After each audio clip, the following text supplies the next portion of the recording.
BJP ರಾಜ್ಯಾಧ್ಯಕ್ಷ B Y Vijendra ಎಂದು ದೆಹಲಿಗೆ ತೆರಳಲಿದ್ದಾರೆ. ಯಡಿಯೂರಪ್ಪ ಬೆಂಬಲಿಗರಿಂದ ಪ್ರತ್ಯೇಕ ಸಭೆ ವಿಚಾರ ಸಂಬಂಧಪಟ್ಟಂತೆ ಬಂಡಾಯ ಹಾಗೆ ಕೆಲ ಪ್ರಮುಖ ವಿಚಾರಗಳ ಕುರಿತು ವರಿಷ್ಠರ ಜೊತೆ ಚರ್ಚೆಯನ್ನು ನಡೆಸಲು ದೆಹಲಿಗೆ ತೆರಳಲಿದ್ದಾರೆ. ಕಳೆದ ಬಾರಿ ಹೋದಾಗ ಹೈಕಮಾಂಡ್ ನಾಯಕರ ಭೇಟಿಯಾಗದೆ ವಾಪಸ್ ಆಗಿದ್ರು.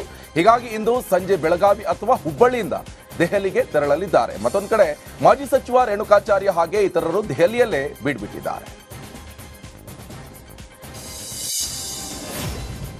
ನಿನ್ನೆ ಬೆಳಗಾವಿಯಲ್ಲಿ ನಾಯಕರೆಲ್ಲ ಒಟ್ಟುಗೂಡಿ ಕಾಂಗ್ರೆಸ್ ಶಾಸಕಾಂಗ ಪಕ್ಷದ ಸಭೆಯನ್ನು ನಡೆಸಿದ್ದಾರೆ. ಬೆಳಗಾವಿ ಹೊರವಲಯದ ಖಾಸಗಿ ರೆಸಾರ್ಟ್ನಲ್ಲಿ ಸಭೆ ಮಾಡಿ ಹಲವು ವಿಚಾರಗಳ ಬಗ್ಗೆ ಚರ್ಚೆಯನ್ನು ನಡೆಸಿದ್ದಾರೆ. ಶಾಸಕಾಂಗ ಸಭೆಯಲ್ಲಿ ಸಿಎಂ ಸಿದ್ದರಾಮಯ್ಯ ಹಾಗೆ ಡಿಸಿಎಂ ಡಿಕೆ ಶಿವಕುಮಾರ್, ಸಚಿವರಾದಂತಹ ಕೆಜೆ ಜಾರ್ಜ್, ಲಕ್ಷ್ಮೀ ಹೆಬ್ಬಾಳ್ಕರ್, ಬೈರತಿ ಸುರೇಶ್, ಈಶ್ವರ್ ಖಂಡ್ರೆ ಸೇರಿ ಹಲವು ಕಾಂಗ್ರೆಸ್ನ ನಾಯಕರು ಇದರಲ್ಲಿ ಭಾಗಿಯಾಗಿದ್ದರು. ಮೂಡಾ ಕೇಸ್ನಲ್ಲಿ ಸಿಎಂ ಸಿದ್ದರಾಮಯ್ಯ ವಿರುದ್ಧ ದೂರು ಕೊಟ್ಟಿರುವಂತಹ ಇದೇ ಸ್ನೇಹಮಯಿ ಕೃಷ್ಣ ನಾಪತ್ತೆಯಾಗಿದ್ದಾರೆ ಎನ್ನುವಂತ ಸುದ್ದಿ ಕೂಡ ಬಹಳ ಜೋರಾಗಿತ್ತು. ಈ ಬೆನ್ನಲ್ಲೇ ರಿಪಬ್ಲಿಕ್ ಕನ್ನಡಕ್ಕೆ ಸ್ನೇಹಮಯಿ ಕೃಷ್ಣ ಮಾಹಿತಿಯನ್ನು ಕೊಟ್ಟಿದ್ದಾರೆ. ನಾನು ಎಲ್ಲೂ ಕೂಡ ನಾಪತ್ತೆಯಾಗಿಲ್ಲ, ಬೆಂಗಳೂರಿನಲ್ಲೇ ಓಡಾಡ್ತಾ ಇದ್ದೇನೆ. ಇದೇ 19ರಂದು ಸಿಬಿಐ ಪ್ರಕರಣ ಇದೆ, ಖುದ್ದು ಹಾಜರಾಗುವಂತೆ ನನಗೆ ನೋಟಿಸ್ ಕೂಡ ಕೊಟ್ಟಿದ್ದಾರೆ. ಹಾಗಾಗಿ ನಾನು ಸ್ವಿಚ್ ಆಫ್ ಮಾಡಿಕೊಂಡು ಓಡಾಡ್ತಿದ್ದೇನೆ. ಸಿಎಂ ವಿರುದ್ಧ ನಾನು ಹೋರಾಟ ಮಾಡ್ತಿರೋದಕ್ಕೆ ಮೈಸೂರಿನ ಡಿಸಿಪಿ ಮುತ್ತುರಾಜ್ ನನ್ನ ವಿರುದ್ಧ ಸುಳ್ಳು ಕೇಸ್ ಹಾಕಿದ್ದಾರೆ ಅಂತ ಆರೋಪ ಮಾಡಿದ್ದಾರೆ. ಸರ್, ಖಂಡಿತವಾಗ್ಲೂ ನಾಪತ್ತೆ ಆಗಿರಲಿಲ್ಲ. ನಾನು ಮೈಸೂರಲ್ಲೇ ಮತ್ತು ಬೆಂಗಳೂರಲ್ಲೇ ಓಡಾಡ್ಕೊಂಡಿದ್ದೆ. ನಾನು ಫೋನ್ ಸ್ವಿಚ್ ಆಫ್ ಮಾಡಿದ್ದೆ ಅಷ್ಟೇ. ಯಾಕೆ ಅಂತ ಹೇಳಿದ್ರೆ 19ನೇ ತಾರೀಕು ಕರ್ನಾಟಕ ಉಚ್ಚ ನ್ಯಾಯಾಲಯದಲ್ಲಿ ಒಂದು CBI ಅರ್ಜಿ ವಿಚಾರಣೆ ಬಾಕಿ ಇರೋದ್ರಿಂದ ಆ ವಿಚಾರಣೆಯಲ್ಲಿ ಖುದ್ದು ನೋಟಿಸ್ ಜಾರಿ ಮಾಡಬೇಕು ಅಂತೇಳಿ ಮಾನ್ಯ ನ್ಯಾಯಾಲಯ ಆದೇಶ ಮಾಡೋದ್ರಿಂದ ಆ ನೋಟಿಸ್ ಜಾರಿ ಮಾಡಬಾರ್ದು ಅನ್ನೋ ಒಂದು ದುರುದ್ದೇಶದಿಂದ ಮೈಸೂರಿನ ಪೊಲೀಸ್ ಅಧಿಕಾರಿಗಳು ಒಂದು ಸಂಚನ ರೂಪಿಸಿ ನನ್ನ ವಿರುದ್ಧ ಸುಳ್ಳು ಪ್ರಕರಣ ದಾಖಲೆ ಮಾಡಿ ನನ್ನ ಬಂಧಿಸುವಂಥ ಪ್ರಯತ್ನ ಪಡ್ತಾರೆ ಅನ್ನೋ ಒಂದು ಮಾಹಿತಿ ಬಂದಿರೋದ್ರಿಂದ ನಾನು ಫೋನ್ ಸ್ವಿಚ್ ಆಫ್ ಮಾಡಿದೆ ಅಷ್ಟೇ ಹೊರತು ಎಲ್ಲೂ ನಾಪತ್ತೆ ಆಗಿರಲ್ಲ. ಮೈಸೂರು ಬೆಂಗಳೂರಿನ ಓಡಾಡಿಕೊಂಡು ನಮ್ಮ ವಕೀಲರಿಗೆ ನನಗೆ ಬೇಕಾದಂಥ ಮಾಹಿತಿ ದಾಖಲೆಯನ್ನು ಕೊಟ್ಟು ಮೊನ್ನೆ ಉಚ್ಚ ನ್ಯಾಯಾಲಯದಲ್ಲಿ ಅರ್ಜಿ ಸಲ್ಲಿಸೋದಕ್ಕೆ ನಾನು ಓಡಾಡ್ತಿದ್ದೆ ಅಷ್ಟೇ. ಸಾಮಾಜಿಕ ಕಾರ್ಯಕರ್ತ ಸ್ನೇಹಮಯಿ ಕೃಷ್ಣ ವಿರುದ್ಧದ ಕೇಸ್ಗೆ ಹೈಕೋರ್ಟ್ ತಡೆಯಾಜ್ಞೆಯನ್ನು ಕೊಟ್ಟಿದೆ. ಇದೇ ತಿಂಗಳ 14ರಂದು ಕೃಷ್ಣರಾಜ ಪೊಲೀಸ್ ಠಾಣೆಯಲ್ಲಿ ಕೇಸ್ ದಾಖಲಾಗಿತ್ತು. ಚಾಮುಂಡೇಶ್ವರಿ ದೇವಿ ಸೀರೆ ಮಾರಾಟ ಅಂತ ಕೃಷ್ಣ ಆರೋಪವನ್ನ ಮಾಡಿದ್ದು, ಈ ಸಂಬಂಧ ಅಧಿಕಾರಿಗಳು ಸ್ನೇಹಮಯಿ ಕೃಷ್ಣ ವಿರುದ್ಧ ದೂರು ದಾಖಲಿಸಿದ್ರು. ಸದ್ಯ ಇದೀಗ ನ್ಯಾಯಮೂರ್ತಿ ನಾಗಪ್ರಸನ್ನ ಪೀಠದಿಂದ ಪ್ರಕರಣದ ತನಿಖೆಗೆ ತಡೆ ನೀಡಿ ಆದೇಶವನ್ನು ಹೊರಡಿಸಿದೆ.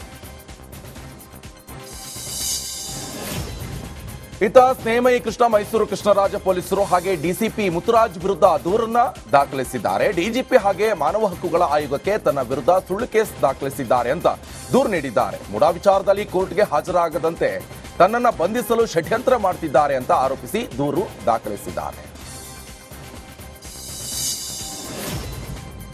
ನಿನ್ನೆ ನಡೆದ ಸದನದಲ್ಲಿ ಆನ್ಲೈನ್ ಗೇಮ್ಗಳ ಬಗ್ಗೆ ಚರ್ಚೆ ನಡೆಯಿತು. ಶಾಸಕ S T. Somashekar online game ban ಮಾಡುವಂತೆ ಒತ್ತಾಯವನ್ನ ಮಾಡಿದ್ದಾರೆ. ಸಾವಿರಾರು ಯುವಕರು ಗೇಮ್ಗಳಿಂದ ಸಾಯ್ತಾ ಇದ್ದಾರೆ, ಬಡ ಕುಟುಂಬಗಳು ಕಣ್ಣೀರಲ್ಲಿ ಕೈ ತೊಳಿತಾ ಇವೆ. ಹೀಗಾಗಿ ಬ್ಯಾನ್ ಮಾಡಬೇಕು ಅಂತ ಪ್ರಸ್ತಾವನೆಯನ್ನ ಇಟ್ಟಿದ್ದಾರೆ. ಮಾನ್ಯ ಅಧ್ಯಕ್ಷರೇ, ನಮ್ಮ ನಾಯಕರು ಆತ್ಮೀಯರಾದಂಥ ಗೃಹ ಸಚಿವರಿಂದ ಇಂಥ ರಿಪ್ಲೈನ ನಾನು ಬಯಸಿರಲಿಲ್ಲ. ಈ ಸಬ್ಜೆಕ್ಟ್ ಏನಿದೆ, ಲಕ್ಷಾಂತರ ಜನ ಏನು ಆನ್ಲೈನ್ ರಮ್ಯ ಇದೆ, ಒಬ್ಬ ಶ್ರೀಮಂತನ ಹಿಡಿದು ಆಟೋ ಡ್ರೈವರ್ ಇರ್ಬೋದು, ಟ್ಯಾಕ್ಸಿ ಡ್ರೈವರ್ ಇರ್ಬೋದು, ಕೂಲಿ ಕಾರ್ಮಿಕ ಇರ್ಬೋದು, ಇದೆಲ್ಲರೂ ಕೂಡ ಇವತ್ತು ಲಕ್ಷಾಂತರ ಜನ ದುಡ್ಡು ಕಳ್ಕೊಂಡು ಅವರ ಎಂಟೈರ್ ಫ್ಯಾಮಿಲಿ ಸಫರ್ ಆಗ್ತಕ್ಕಂಥದ್ದು. ಇದು ನಾನು ಮಾಹಿತಿಯನ್ನ ಕೇಳಲಿಕ್ಕೆ ಬಯಸ್ತೀನಿ. ಇನ್ನು ಶಾಸಕ ಎಸ್.ಟಿ. ಸೋಮಶೇಖರ್ ವಾದಕ್ಕೆ ಧ್ವನಿಗೂಡಿಸಿರುವಂತಹ ವಿಪಕ್ಷ ನಾಯಕ ಆರ್ ಅಶೋಕ್, ನಮ್ಮ ಸರ್ಕಾರ ಆನ್ಲೈನ್ ಗೇಮ್ಗಳಿಗೆ ಕಡಿವಾಣ ಹಾಕಿತ್ತು, ಈ ಸರ್ಕಾರ ಏನ್ ಮಾಡ್ತಾ ಇಲ್ಲ ಅಂತ ವಾಗ್ದಾಳಿ ನಡೆಸಿದ್ದಾರೆ. 100 ಕೋಟಿ ಇದ್ದವನು ಇವತ್ತು ಝೀರೋ ಆಗಿದ್ದಾನೆ. ನಮ್ಮನೆ ಕೆಲಸ ಮಾಡೋರು ಕಳ್ಳತನ ಮಾಡ್ತಿದ್ದಾರೆ, ಆನ್ಲೈನ್ ಗೇಮ್ ಆಡಿಸೋರು ಬಹಳ ಬಲಾಢ್ಯರಿದ್ದಾರೆ ಅಂತ ಹೇಳಿದ್ದಾರೆ. ನಾವು ನೋಡ್ದಂಗೆ 100-200 ಕೋಟಿ ಆಸ್ತಿ ಇದ್ದವನು ಇವತ್ತು ಝೀರೋ ಔಟ್ ಇದ್ದಾನೆ. 100-200 ಕೋಟಿ ಆಸ್ತಿ ಇದ್ದವನು ಝೀರೋ ಬಂದ್ಬಿಟ್ಟಿದ್ದಾನೆ. ಮತ್ತೆ ಇನ್ನೊಂದು ಕಾಟ ಅಂತ ಹೇಳಿದ್ರೆ, ನಮ್ ಜಮೀರ್ ನೆನ್ನೆ ಬಂದಿದ್ದು, ಡೈಲಿ ಫೋನ್ ಹಾಕ್ತಾರ. ಅವರು ಅಡಿಕ್ಟ್ ಆಗ್ಬಿಟ್ಟು ಏನ್ ಮಾಡ್ತಾರೆ, ಎಲ್ಲ ಅವ್ರ ಸ್ನೇಹಿತರು ಬಂಧು ಬಳಗ ಎಲ್ಲ ಬಹಳ 100 ಕೋಟಿ ಇದ್ದಿದ್ದ ಆಸ್ತಿ ಒಂದು ಫೋನ್ ಹಾಕ್ತಾರೆ. ದಿನ 25 ಲಕ್ಷ ಕೊಡು, 10 ಲಕ್ಷ ಕೊಡು, 25 ಲಕ್ಷ ಕೊಡು. ನಾವು ನೋಡ್ದಂಗೆ 100-200 ಕೋಟಿ ಆಸ್ತಿ ಇದ್ದವನು ಇವತ್ತು ಝೀರೋ ಔಟ್ ಇದ್ದಾನೆ.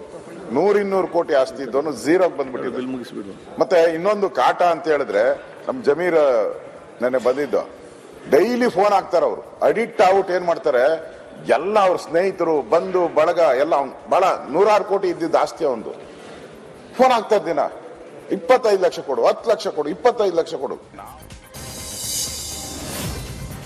ಇನ್ನು ವಿಪಕ್ಷಗಳ ಆನ್ಲೈನ್ ಗೇಮ್ಗೆ ಕಡಿವಾಣ ಹಾಕಿಲ್ಲ ಎಂಬ ಆರೋಪಕ್ಕೆ ಗೃಹ ಸಚಿವ ಡಾಕ್ಟರ್ ಜಿ ಪರಮೇಶ್ವರ್ ಉತ್ತರವನ್ನ ಕೊಟ್ಟಿದ್ದಾರೆ. ಈ ಎಲ್ಲ ಆನ್ಲೈನ್ ಗೇಮ್ಗಳಿಗೆ ಲೈಸೆನ್ಸ್ ಇಲ್ಲ, ನಾವು ಯಾವುದೇ ಕಾರಣಕ್ಕೂ ಸುಮ್ಮನೆ ಕೂತಿಲ್ಲ, ನಾವು ಕಂಟಿನ್ಯೂ ಮಾನಿಟರ್ ಮಾಡ್ತಾ ಇದ್ದೇವೆ, ಕ್ರಮ ತೆಗೆದುಕೊಳ್ತೀವಿ ಅಂತ ಹೇಳಿದ್ದಾರೆ. ಇವ್ಯಾವು ಲೈಸೆನ್ಸ್ಡ್ ಅಲ್ಲ, ಯಾವುದಕ್ಕೂ ಕೂಡ ನನ್ನ ಹತ್ರ ಒಂದು ಪಟ್ಟಿನೇ ಇದೆ, ಇವ್ಯಾವಕ್ಕೂ ಲೈಸೆನ್ಸ್ ಇಲ್ಲ. ಲೈಸೆನ್ಸ್ ಇಲ್ದೇನೆ ಮಾಡ್ತಕ್ಕಂಥದ್ದು ಇದು. ಹಾಗಾಗಿ ಈಗ ನಾವು ಒಂದು ಈ ಟ್ರ್ಯಾಕಿಂಗ್ ಮಾಡೋದಕ್ಕೆ, ಸರ್ವೇಲೆನ್ಸ್ ಮಾಡೋದಕ್ಕೆ ತಾವು ಹೇಳಿದ್ರಿ ಒಂದು ಸ್ಟೇ ಇದೆ ಅಂತೇಳಿ ಅಷ್ಟಕ್ಕೆ ಸುಮ್ಮನೆ ಕೂತ್ಬಿಟ್ಟಿದ್ದಾರೆ ಅಂತ ಅಲ್ಲ, ಖಂಡಿತ ಸುಮ್ಮನೆ ಕೂತಿಲ್ಲ. ಎಲ್ಲ ರೀತಿಯ ರೆಗ್ಯುಲೇಷನ್ ಮಾಡೋದಕ್ಕೆ, ಅವ್ರನ್ನ ಕಾನೂನು ಪ್ರಕಾರ ಕ್ರಮ ತಗೊಳ್ಳೋದಕ್ಕೆ ಎಲ್ಲ ಪ್ರಯತ್ನಗಳನ್ನು ಕಂಟಿನ್ಯೂಸ್ ಆಗಿ ಮಾಡ್ತಾ ಇದ್ದೀವಿ. ಇವ್ಯಾವು ಲೈಸೆನ್ಸ್ಡ್ ಅಲ್ಲ, ಯಾವುದಕ್ಕೂ ಕೂಡ ನನ್ನ ಹತ್ರ ಒಂದು ಪಟ್ಟಿನೇ ಇದೆ, ಇವ್ಯಾವಕ್ಕೂ. ದ್ವಿಚಕ್ರ ವಾಹನಗಳ ಮೇಲೆ ಹೆಚ್ಚುವರಿ ತೆರಿಗೆಗೆ ಆರ್ ಅಶೋಕ್ ಆಕ್ಷೇಪವನ್ನು ವ್ಯಕ್ತಪಡಿಸಿದ್ದಾರೆ. ಪೆಟ್ರೋಲ್, ಡೀಸೆಲ್ ಹಾಗೆ ಅಗತ್ಯ ವಸ್ತುಗಳ ಬೆಲೆ ಈಗಾಗಲೇ ಏರಿಕೆಯಾಗಿದೆ.